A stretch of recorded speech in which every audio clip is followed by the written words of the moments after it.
제가 아시는 분이 있는데 그분이 저한테 이런 말씀을 하셨어요. 세상에서 가장 귀한 공부는 인생 공부인데 수업료가 굉장히 비싸다는 말을 들었습니다. 그 왜 수업료가 인생의 중요한 인생 공부인데 왜 수업료가 비쌀까요? 시간을 되돌릴 수가 없기 때문입니다. 우리 여기 중에 누구가 우리가 지나간 시간을 되돌릴 수 있을까요? 아무도 없습니다. 다시 되돌릴 수 없기 때문에 그 인생에 있어서 인생 공부는 그 수업료가 굉장히 비싸다는 것입니다. 시간이라는 돌이킬 수 없는 수업료를 지불하기 때문에 우리는 지나온 우리들의 과거 앞에서 속절없는 경우가 너무나 많습니다. 지나간 과거, 또 그것으로 이루어졌던 결과들을 우리가 생각할 때 마음 아픈 일이 너무나 많고 속상한 일이 너무나 많고 혹은 그것을 인해서 현재도 내가 영향을 받고 앞으로도 그것으로 인해서 계속 영향을 받을 일들이 있는 걸 생각할 때 너무나 마음이 아프고 속상한 일들이 너무나 많습니다. 제가 살면서 느껴온 것은 무엇이냐면 제 인생이 제 뜻대로 되지 않는다는 사실을 제가 발견하게 되었습니다. 제 마음대로 될 수 있었다면 얼마나 좋겠어요. 그런데 제가 느낀 것은 제 인생이 제 마음대로 되지가 않더라고요. 그곳에서 제가 무력감을 느끼고 실망도 많이 하고 그렇게 하였습니다. 그런데 성경에서는 하나님께서는 과연 이런 시간에 대해서 혹 우리의 현재에 대해서 과거에 대해서 그리고 미래에 대해서 하나님은 어떠한 분으로 설명하고 있는가를 제가 찾아보았습니다. 먼저 요한계시록 1장 8절 제가 읽었던 말씀입니다.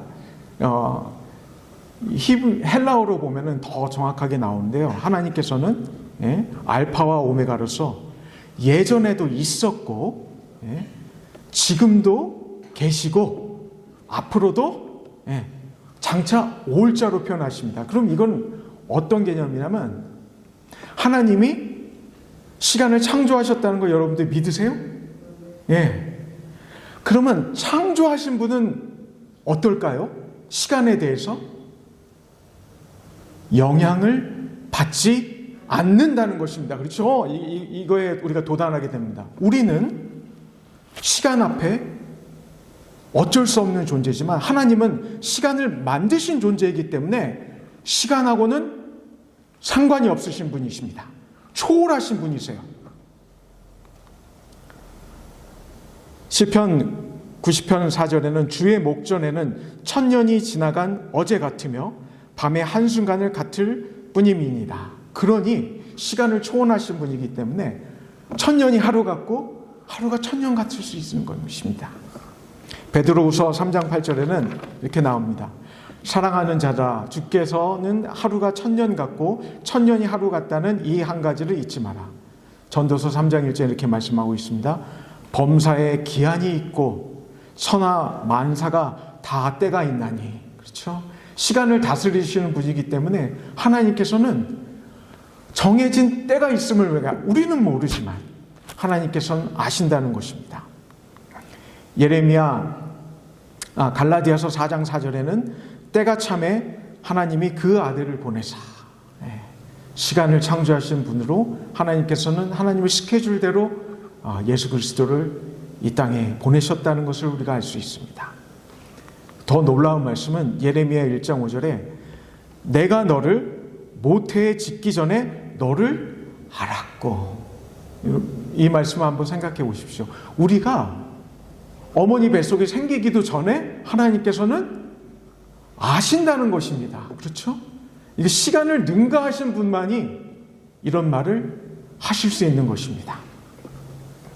이사야 64장 10절에 이렇게 또 나옵니다. 내가 처음부터 마지막을 알며 아직 이루지 아니한 일을 옛적부터 보이고 이르기를 나의 뜻이 설 것이니 내가 나의 모든 기뻐하는 것을 이루리라 하였노라. 이게 더 자세하게 나오죠. 하나님께서 언제부터 하셨다고요? 처음부터 마지막을 아셨는데 아주 옛날부터 하셨다는 것입니다. 그 일을 예적부터 보이셨다는 것입니다. 신적 능력이 나타내는 말씀입니다. 하나님은 과거, 현재, 미래를 다 아시고 그 말씀은 또 어떻게 우리에게 다가옵니까? 우리의 과거와 현재와 미래를 아신다는 것입니다. 제가 개인적인 그런 경험을 통해서 지나간 일들을 통해서 우리 성도님과 함께 은혜를 나누고자 합니다. 여러분 개미 아시죠? 저는 이렇게 생각이 들어요. 우리들이 꼭 개미 같다는 생각이 듭니다. 어떤 의미냐면 하나님을 우리 시간의 창조자로 제가 설명을 할 때 개미는 여러분들 그 바로 앞에 일밖에는 모릅니다. 그렇죠? 그 앞에 어떤 일이 있을지, 큰 돌이 있을지, 앞에 물이 있을지, 혹은 앞에 자기를 잡아먹는 지네가 있을지 아무것도 몰라요. 바로 앞에만 바라볼 뿐입니다. 그렇죠? 근데 하나님은 이 모든 것을 떠나서 그 뒤에서 어떻게 해요? 개미가 지나가 그 자리를 갈 길을 하나님께서는 모두 아신다는 것입니다. 왜냐하면 하나님께서는 시간의 창조자이시기 때문에. 제가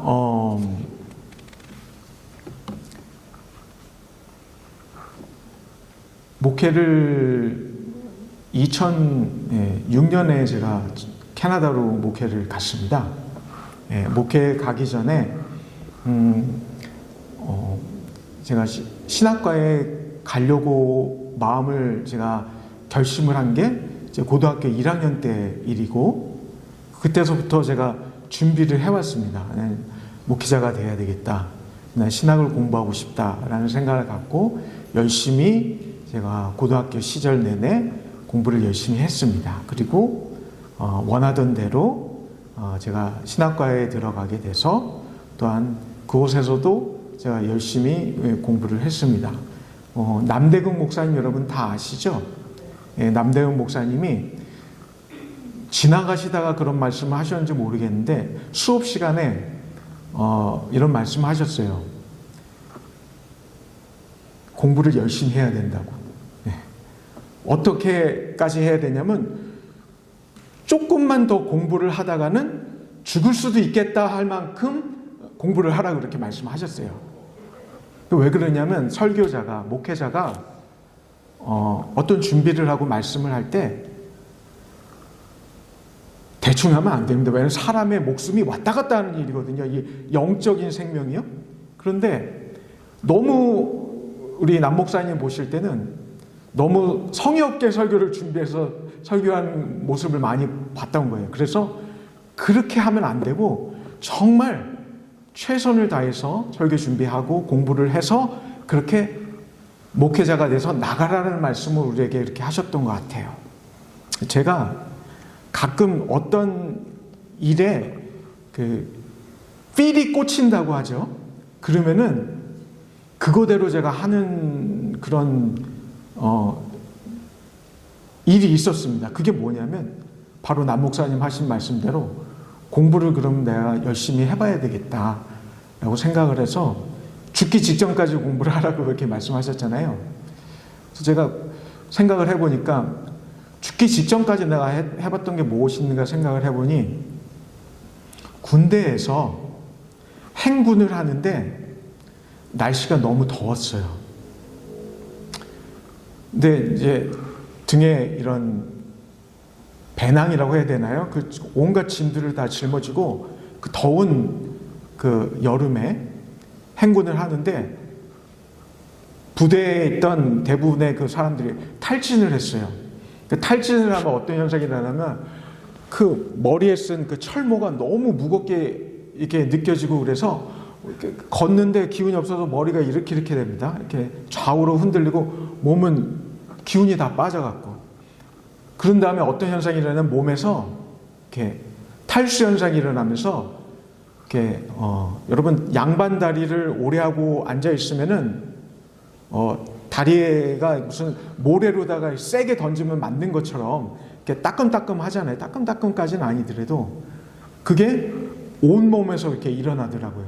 근데 거기서 물을 먹지 않고 식사를 하지 않으면 탈진해서 죽는 것입니다. 그 경험 비슷하게까지 제가 군대에서 했던 경험이 있습니다.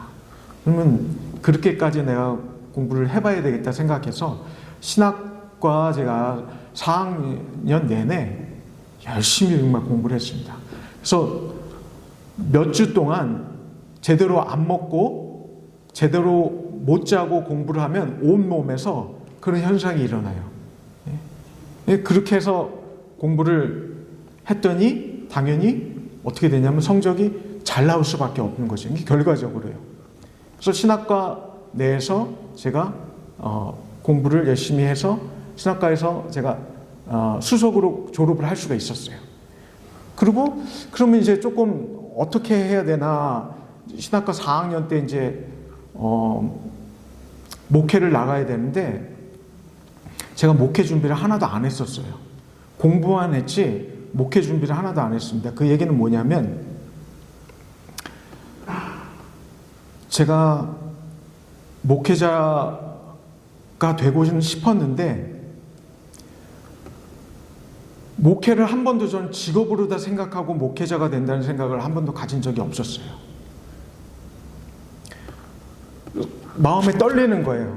내가 목회를 나가야 되는데 직업적인 생각을 갖고 내가 목회를 준비했던 것이 아니기 때문에 내가 직업으로 생각하고 이 목회를 나간다는 것이 너무나 부담이 돼서 그러면 내가 준비하는 시간이 있어야 되겠구나 생각을 하고 제가 미국에서 한 세미나리를 한번 다시 해야 되겠다. 그 시간을 가지면서 목회자가 될 마음을 가지고 다시 한번 준비해야겠다는 생각을 갖고 제가 2002년도에 우리나라 그때가 한참 월드컵이 있었던 시기였거든요. 그때 2002년, 지금부터 몇 년 전인가요 벌써? 뭐 한 25년 정도 되는 시간이네요. 25년 전에 제가 앤드루스에 가서 공부를 했습니다. 공부를 하고 돈도 없었지만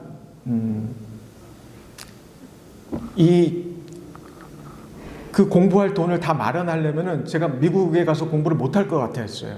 그래서 어떻게 했냐면 되는 데까지 해보자 하고 제가 가서 공부를 중간에 마치는 한이 있더라도 해보자 해서 일단 갔습니다. 일단 가서 공부를 하고 공부를 하다가 이제 나이가 한 30이 그때 됐었거든요. 30이 됐었을 때 갑자기 결혼을 해야겠다는 생각이 들더라고요. 저는 그 어른들의 말씀이 저는 굳이 나쁘다는 생각을 안 했어요. 때가 되면 결혼을 하는 것이 좋다는 생각이 들더라고요. 그래서 30대쯤 제가 결혼을 해야 되겠다 생각을 하고 그때 제가 대학교 4학년 때 만났던 저희 집사람하고 결혼을 하게 됐습니다. 그리고서 이제 학비가 모자랐잖아요. 그 학비를 저희 장인 장모님이 다 대주셨어요. 장인 장모님께 제가 진 빚이 많습니다.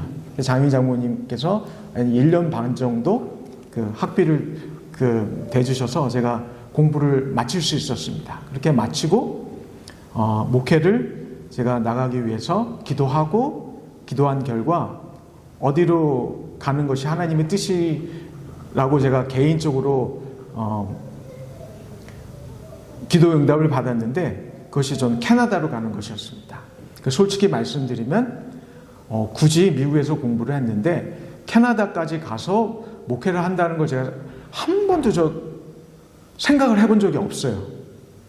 그랬는데 제가 기도를 해보고 이것이 하나님께서 내가 캐나다로 가는 것이 맞겠구나 생각을 하고 캐나다로 제가 첫 목회를 나가게 됐습니다. 근데 그때 목사님 사모님이 저한테 이런 말씀을 해주셨어요. 앤드루스 교회 담임 목사님 사모님은 아니셨고 다른 자그마한 교회 다니시던 사모님이 캐나다 가지 말라고. 캐나다 가면 촌놈 된다고. 그렇게 얘기하셨어요. 워낙 날씨가 춥다 보니까 이 콧물 흘리고 그러다 보면 사람이 이렇게 캐나다에서 옷을 아무리 멋있게 입어도요. 이게 사람 이렇게 꾸질꾸질해요. 약간요. 이렇게 날씨가 춥다 보니까 멋을 부린다기보다는 생존이 먼저입니다. 제가 목회를 처음 나갔던 곳은 영하 30도가 그냥 겨울에는 기본적으로 넘는 곳이라서 너무너무나 극한의 추위이기 때문에 그곳에서는 이렇게 신호등이 대부분 버튼을 누르잖아요. 그러면 바로 신호등이 번쩍번쩍 하면서 사람이 먼저 지나가게 합니다. 왜냐하면 겨울에 기다리다가 얼어 죽을 수 있기 때문에 차 안에서는 사람은 얼어 죽진 않잖아요.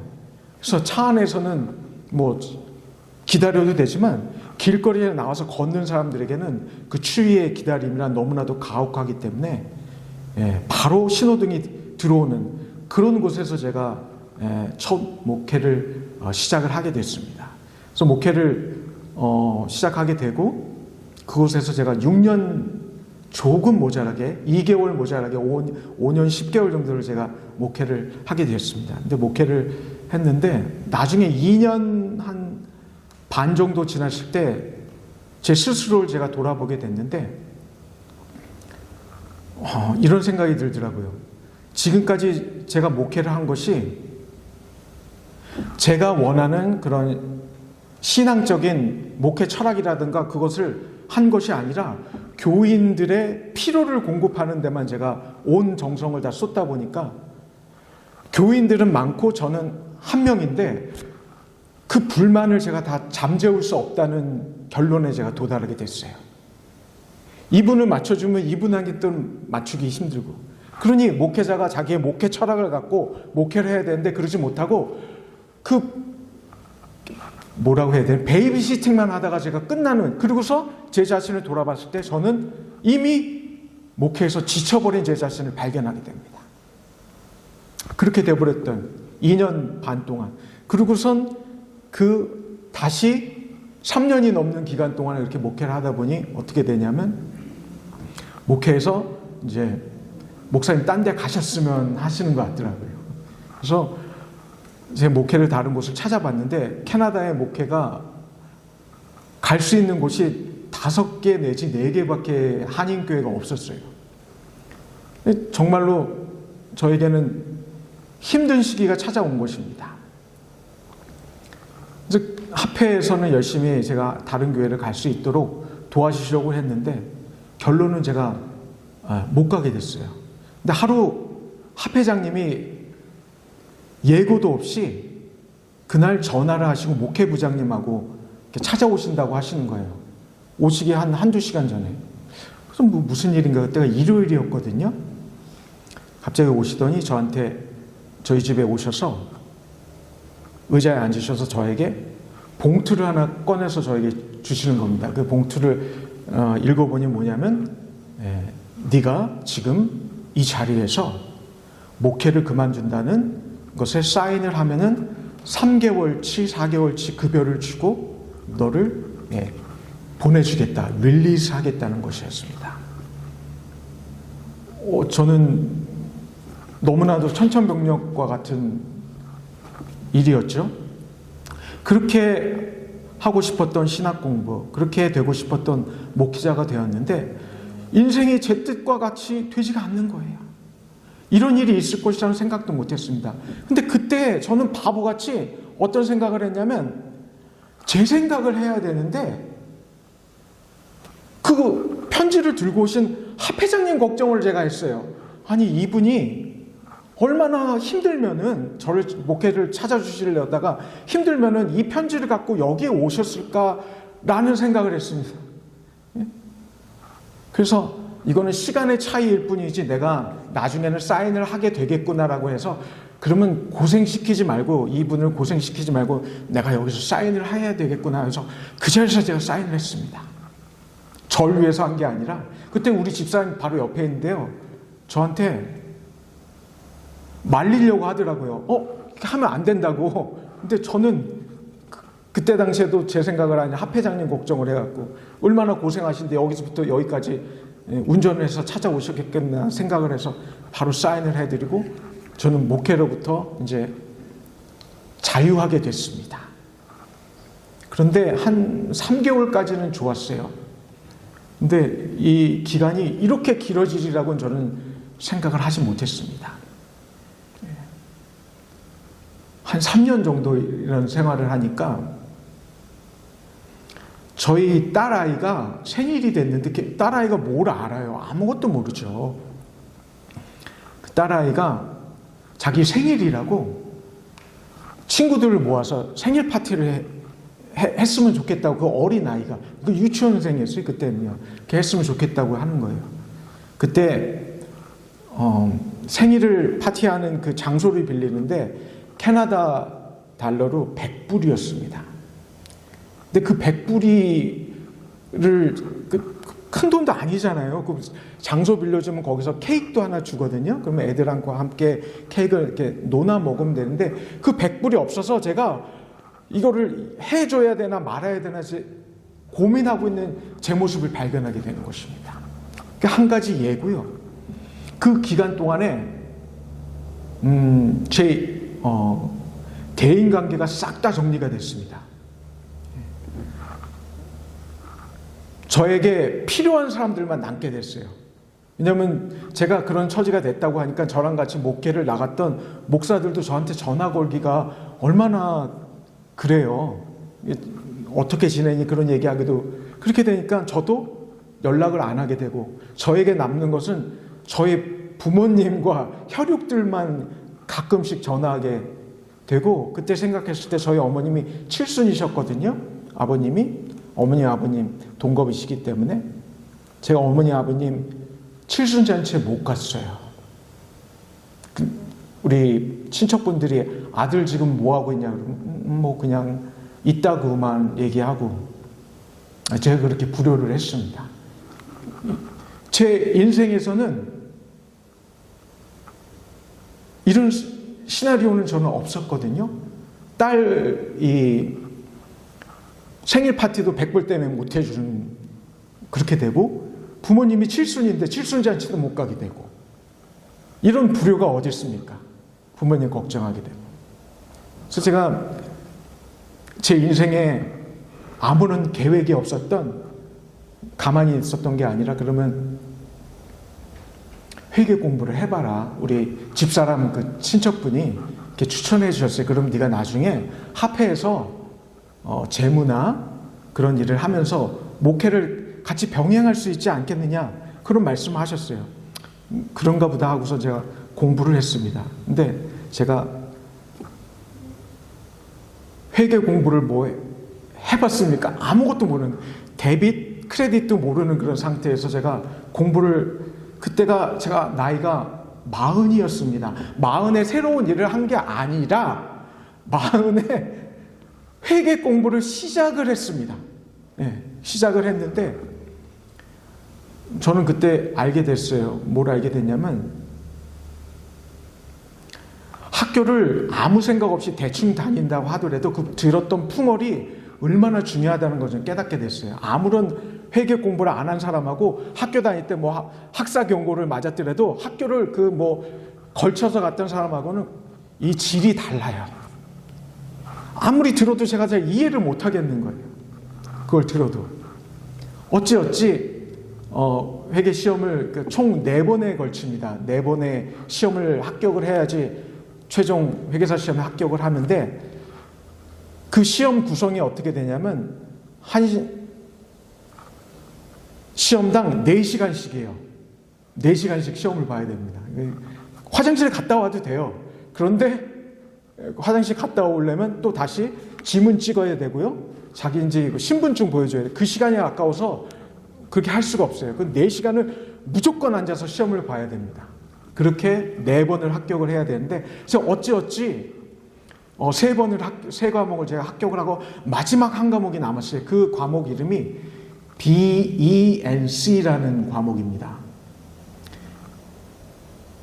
비즈니스 컨셉 앤 인바이러먼트라는 그런 과목인데, 한국에서 이렇게 인터넷 강의를 듣고 저 혼자 공부를 하기 때문에 옆에 아무 도와주는 사람이 없었어요. 컴퓨터와 교과서만 갖고 저는 공부를 했습니다. 혼자서. 아침에 애들이 있으니까 도시락을 싸서 학교를 보내고, 그럼 저는 강의를 듣습니다. 강의를 들으면 강의가 보통 3시쯤에 끝나요. 한 6시간을 제가 강의를 듣고 노트를 하고, 그럼 3시가 되면 여러분들 어떤 일이 일어나죠? 아이들이 학교에서 끝나고 집에 올 시간이 됩니다. 그렇죠? 그럼 아이들 또 제가 저녁을 만들어줘요. 그러면 대략 시간이 어떻게 되냐면 5시쯤 됩니다.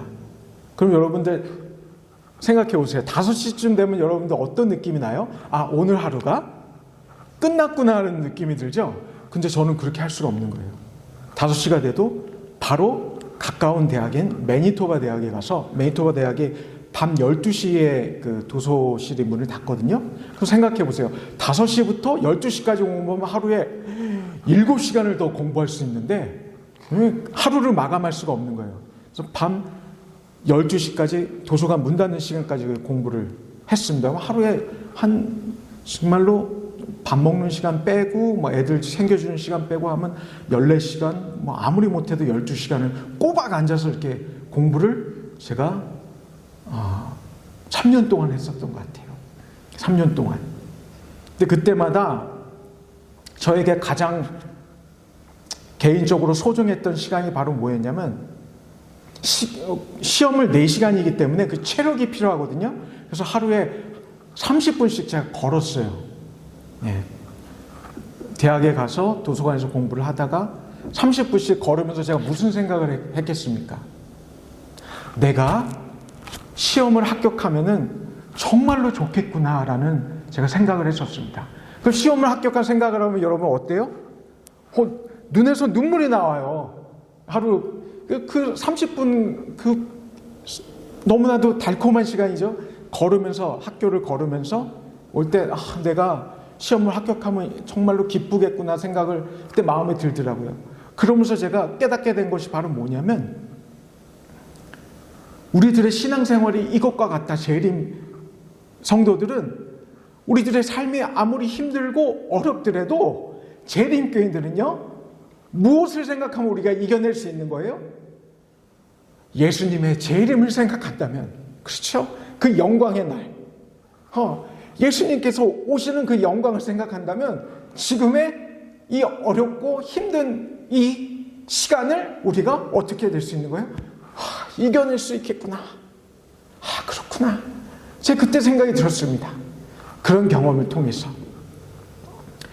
그래서 마지막 시험을 제가 3번을 떨어졌어요. 그 시험을. 뭐 떨어질 수도 있죠. 여러분 생각할 수도 있지만, 어떤 일이 일어나냐면, 그동안 순차적으로 제가 시험을 붙었을 거 아니에요. 그게 뭐 1년 혹은 6개월 이렇게 텀을 두고 제가 시험을 붙었는데, 그 마지막 BENC라는 과목을 제가 3번을 떨어짐으로 인해서 어떤 일이 일어나냐면, 이번이 마지막 시험인데 그 시험을 떨어지면은 줄줄이 뭐 1달, 2달 사이로 1년 6개월의 연장 그 기간이 있습니다. 1년 6개월 안에 붙어야 돼요. 그 3과목 붙었던 그것들이 다 익스파이어 되는 거예요. 줄줄이 몇 달 안에. 근데 그걸 생각해 보니까, 아니 어저께 있었던 일들도 잊어버리는데 어떻게 제가 옛날에 공부했던 거를 지금 감당이 안 되는 그 순간까지 저에게 온 것입니다. 그게 저에게 오리라고는 생각도 못했어요. 공부할 때 선생님들이 다 한국에서 서울대 나온 그 한국 회계사들이죠. 공부할 때 이 과목 때문에 못 붙는다는 얘기를 했는데 그게 제가 될 줄 몰랐던 거예요. 3년 동안 낚시를 안 갔습니다. 그 놀고 놀면서 공부를 할 수가 없는 거예요. 그렇게 하다 이 시험 못 붙는 거예요. 저 같은 사람은 전공자가 아니기 때문에. 마지막 시험을 치르고 나서 장모님이 오셨고, 그 시험을 위해서 시험 결과를 발표를 제가 일부러 그 타이밍을 맞춰서 한 열흘 정도 결과 발표나게끔, 그 열흘 후에 시험 치고 난 다음에 열흘 후에 스케줄 조정해서 시험 결과가 발표가 되게끔 했습니다. 왜 이렇게 제가 조정을 했냐면, 옛날에 이 과목을 시험을 떨어졌을 때 결과가 한 달 후에 나오는 경우도 있어요. 그럼 한 달 후에 여러분 결과가 나올 때까지 여러분 공부가 되는지 아세요? 안 됩니다. 마음에 공부가 잘 잡히지가 않아요. 그래서 한 달까지 기다렸다가 시험 성적이 밤 12시에 발표가 돼요. 왜냐하면 그 발표일이 밤 12시가 되면 그 다음 날로 넘어가잖아요. 오피셜 데이트가요. 그렇기 때문에 밤 12시가 되면은 온 그 시험 성적을 확인하려고 온 세계에서 미국 회계사 시험을 치는 모든 사람들이 다 그 웹사이트에 접속을 합니다. 그러면 웹사이트가 다운이 돼요. 이게요. 그래서 저도 그 계속 리프레시 하다가 성적이 이렇게 뜨잖아요. 그럼 거기에 어떻게 되냐면 성적이 75점이 돼야지 합격이거든요. 여러분, 근데 이게 상대 성적이기 때문에 이게 75점이 이렇게 막 호락호락하지가 않습니다. 그냥 75점 뭐 아무것도 아니겠지 생각하는데 이게 생각보다 쉽지가 않아요. 그래서 그 화면에 떴을 때 제가 불합격이라는 그 합격이 되면요, 어떤 일이 일어나냐면 밤에 잠을 하나도 못 잡니다. 저만 못 자면 되는데 우리 집사람이며 애기들이며 잠을 못 자요. 하나도. 그것 때문에 한숨 푹푹 쉬고 나 이제 어떻게 해야 되지? 그런 경험을 했기 때문에 제가 이제는 그 마지막 시험을 치르고 난 다음에는 한 열흘 동안 밤에 잠을 자는데 진짜 거짓말 안 하고 열흘 동안 계속 꿈을 꾸는데 떨어지는 꿈만 열흘 동안 계속 꿨어요. 자고 일어나면은 온몸에 땀이 이렇게, 왜냐면 얼마나 제가 마음을 썼으면 그렇겠습니까? 땀이 줄줄줄 흐르고 자고 일어나는데 그런 꿈을 꿨으니까 여러분 어떤지 아세요? 기운이 하나도 다 빠져서 침대에 앉아서 고개는 이렇게 숙이게 되고 기운이 하나도 없게, 그런 경험을 열흘 동안 했습니다. 그리고선 시험 결과가 발표됐는데 밤 12시에 제가 일부러 안 했어요. 왜냐하면 잠을 못 자기 때문에 아침 6시에 일어나서 저희 집사람하고 같이 기도를 했습니다. 기도를 하고, 하나님, 제가 이 시험은 이제 제가 할 만큼 제가 다 했습니다. 근데 제가 떨어진다고 해서 하나님을 원망하지 않게 도와주세요. 제가 시험 결과에 상관없이 계속 신앙생활을 하고 하나님을 믿을 수 있게 도와주세요 라고 우리 집사람하고 같이 무릎을 꿇고 기도를 하고 그 시험 결과를 제가 펴보았습니다. 근데 그거를 곧장 볼 그 자신이 없어요. 그럼 제가 어떻게 했냐면, 여러분들 이런 종이 있잖아요. 종이로다 컴퓨터를 이렇게 가립니다. 화면을요. 스크린을 가리고 요만큼씩 열어봤어요. 왜냐면 그 점수가 딱 나오면요, 그 쇼크를 받으니까 그동안 너무나 많은 실망을 했기 때문에 그게 안 돼. 그거를 볼 자신이 없었던 거예요. 제가. 그래서 조금씩 이렇게 열어봤어요.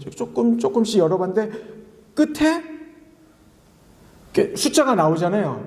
7이면은 여기 숫자가 이렇게 모습이 이렇게 나올 텐데 거기에 팔자모의 모습이 나오는 거예요. 그래서 제가 소리를 질렀는데, 저는 대학교를 붙었을 때도 소리 지른 적 없고요. 군대를 제대할 때도 제가 소리 지른 적 없습니다. 근데 팔자가 모습이 나오는 걸 보고 제가 이건 소리를 지르려고 나온 것이 아니라 제가 제 입에서 엄마라는 소리가 나왔어요. 근데 제가 엄마라고 안 하거든요. 나이가 있어서 엄마라고 하는데 너무 그게 철딱선이 없고 어린아이 같은 거예요. 그래서 저는 항상 어머니라고 했고 그렇게 불렀었는데 제가 제 입에서 엄마라는 소리가 나왔던 것입니다. 그걸 듣고서 제가 이제 깨달은 게 있는데, 여러분들 한국말에 가장 기뻤을 때 하는 최고의 단어가 최희철 목사님 말씀하신 대로 어머니와 관계된 단어들입니다. 여러분들 기쁠 때 나는 소리가 그럼 뭐가 있어요? 어머나 뭐예요? 엄마 그리고 나. 아이고 머니나, 아이고 어머니나. 그리고 또 뭐가 있죠? 어마어마하다는 뭡니까? 엄마하다는 거예요. 그러니까 어머니가 신적인 그런 이런 의미를 담고 있어요. 나도 모르게 나오는 그런 소리들. 엄마 하고 제가 소리를 질렀으면 얼마나 제가 기뻤겠어요. 예. 그리고서 제가 깨닫게 되었습니다. 이후에 하나님의 말씀이 이제는 다르게 느껴지죠? 왜 하나님께서 저에게 이런 길을 가게끔 하셨는가? 가게끔 하셨는가? 내 인생의 계획에서는 이런 스케줄은 저는 없었습니다. 그렇죠? 이런 일이 있으리라고 저는 생각도 안 했기 때문에 그 나이 됐었으면 벌써 저는 제 스케줄대로 합회장이 되어 있었어야죠. 그런데 인생이 그렇게 풀리지가 않더라고요. 더 무슨 긴 말이 필요하겠습니까? 우리 하나님의 말씀 신명기 8장 2절에 있는 말씀입니다. 내 하나님 여호와께서 이 40년 동안에 내게 광야의 길을 걷게 하신 것을 기억하라. 이는 너를 낮추시며 너를 시험하사 내 마음이 어떠한지 그 명령을 지키는지 지키지 않는지 알게 하심이라. 너를 낮추시며 너를 줄이게 하시며 또 너도 알지 못하며 내 조상도 알지 못하던 만나를 내게 먹이신 것은 사람이 떡으로만 사는 것이 아니요 여호와의 입에서 나오는 모든 말씀으로 사는 줄을 내가 알게 하려 하심이니라. 아멘. 그렇죠? 예. 이렇게 부족한 저의 삶을 통해서 제가 깨달았어요. 아, 그렇구나. 하나님께서 어떻게 하신다고요? 일부러 걷게 하신다고요. 근데 그때 당시엔 제가 몰라요. 왜냐하면 저는 개미와 같은 존재이기 때문에 그 앞만 보고 스스로 생각합니다. 내 인생은 이렇게 아름다울 거야 어쩌고. 그런데 앞에 물이 있을지 진해가 있을지 큰 돌이 있어서 나의 앞길을 가라먹을지 전혀 없는 것입니다. 근데 이 말씀을 통해서 제가 깨닫는 것은 아, 그렇구나. 어려운 일이 그리스도인 생활에서 없는 것이 아닙니다. 어려운 일이 있지만 무엇을 바라보는 거예요? 이 모든 것을 알고 계시는 하나님을 의지하는 것입니다. 왜냐하면 그분은 시간을 창조하신 분으로서 나의 과거와 나의 현재와 나의 미래를 아시는 분, 시간을 초월하신 신적인 존재이시기 때문에 나는 내 앞길을 모르지만 하나님께서 나를 아시기 때문에 이러면서 제가 깨닫게 되었습니다. 내가 하나님 앞에서 뭐 해야 되겠구나? 겸손해야 되겠구나. 나를 나보다도 잘 아시는 분 하나님이 계시는구나. 우리 성도님, 제가 오늘 준비한 말씀 제가 반도 못했어요. 오늘은 제가 그래서 말씀 여기서 마치도록 하겠습니다. 하나님께서 우리들로 이 어려운 길을 걷게 하신 것은 혹 우리를 준비하게 하사 정말로 하나님께서 우리의 삶을 인도해 주시는 분으로 내가 하나님을 인정하고 나의 앞길을 모르지라도 하나님께서는 그 길을 아시고 인도해 주신 분으로 우리에게 하나님을 인정해 달라고 하나님께서 그 길을 인도해 주시는 그런 길이 아닐까 저는 생각해 봅니다. 여러분, 우리들 인생을 돌아봤을 때 어쩜 이런 남편을 만났는지, 어쩜 이런 시어머니를 만났는지 우리가 생각지도 않는 그런 고난이 있을 수도 있습니다. 그럴 때 여러분 어떻게 하라고요? 하나님께서 이 광야의 길을 걷게 하신 것을 기억하라. 그리고 그 이유는 뭐라고요? 사람이 떡으로만 사는 것이 아니요 하나님 말씀으로 사는 것이라는 것을 우리에게 알게 하여 주시기 위해서 그 길을 걷게 하여 주신 분으로 우리의 과거와 현재와 미래를 아시는 분으로 우리의 삶에서 여러분 우리 같이 하나님을 인정하시지 않으시겠습니까?